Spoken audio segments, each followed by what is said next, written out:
საქართველოს პრემიერ-მინისტრის ღია წერილი ამერიკის პრეზიდენტის შეფასებების თემა გახდა პოლიტიკურ სპექტრში. აღნიშნულ თემაზე სალომე ზურაბიშვილის გარშემო გაერთიანებულმა წინააღმდეგობის პლატფორმამ განცხადება გაავრცელა, სადაც ნათქვამია, რომ ეს წერილი საქართველოს სტრატეგიულ პარტნიორს და ქართველი ხალხის არჩევანს უპირისპირდება.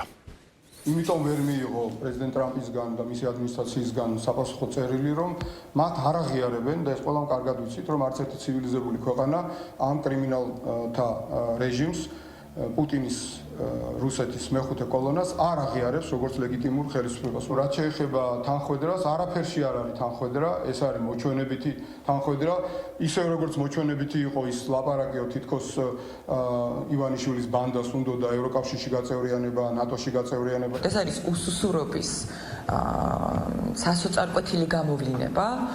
უსუსურობის ისეთი ხარისხია, რომ სერიოზულად კომენტარის გაკეთებაც ჭერს, მაგრამ ძიმე არის ის, რომ როგორც გითხარით, ქართველი ხალხის და საქართველოს სახელმწიფოს სახელით აგზავნიან მსგავს წერილებს. ეს არის პირველ რიგში სამარცხვინო, იმიტომ აქ დაცული არ არის არც ერთი, არც პროტოკოლური, არც მეგობრული ურთიერთობების არანაირი ნიშანი. ჩანს აქ სრული სასოწარკვეთილება ხელისუფლების იმის მიმართ, რომ ალბათ პირველი შედეგი არის იმისი, რომ ბიძინა ივანიშვილმა ვერც ვერაფერი ვერ დაალაგა, ვერც ვერაფერს დაალაგებს, ვერც მეგობარი აქტის შედეგებს ვერ დაალაგებს და ცხადი არის, რომ ძალიან დიდი უკვე ნერვიულობა არის ქართულ ოცნების წრეში. ამ წერილში ხაზგასმული არის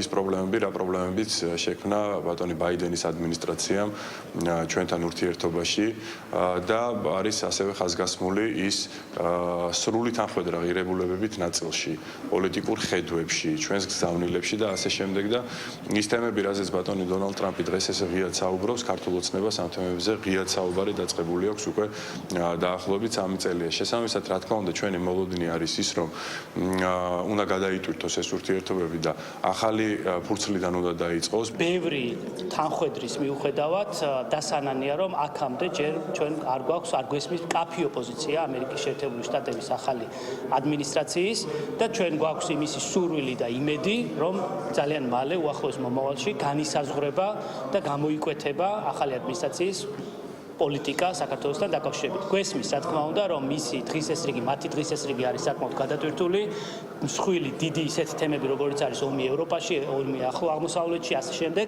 ჩინეთთან ურთიერთობა, რუსეთთან ურთიერთობა გასაგებია, მაგრამ ჩვენი სურვილები და მიზნები გვაქვს და ამ წერილის პათოსი და აზრით სწორედ ამას ემსახურება. სანამ ეს არ იქნება განმარტებული, ეს გადაწყვეტილებები არ იქნება შეცვლილი, მანამდე მთელ მსოფლიოში, არა მხოლოდ საქართველოში.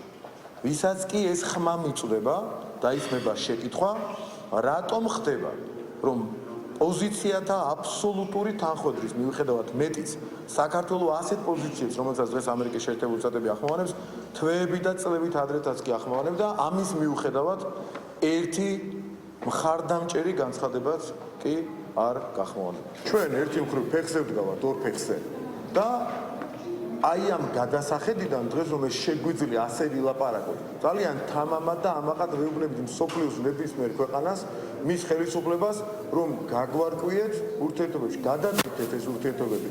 ჩვენ თავდახრილები და დაჩოქილები კი არ ვეხვეწებით ვიღაცას რაღაცას, არამედ ხმამაღლა, თამამად შესაბამისი ტონით ვეუბნებით, რომ ჩვენი მართლები ვართ საკუთარ საზოგადოებასთან პირველ რიგში და მერე ყველა პარტნიორთან ურთიერთობაში.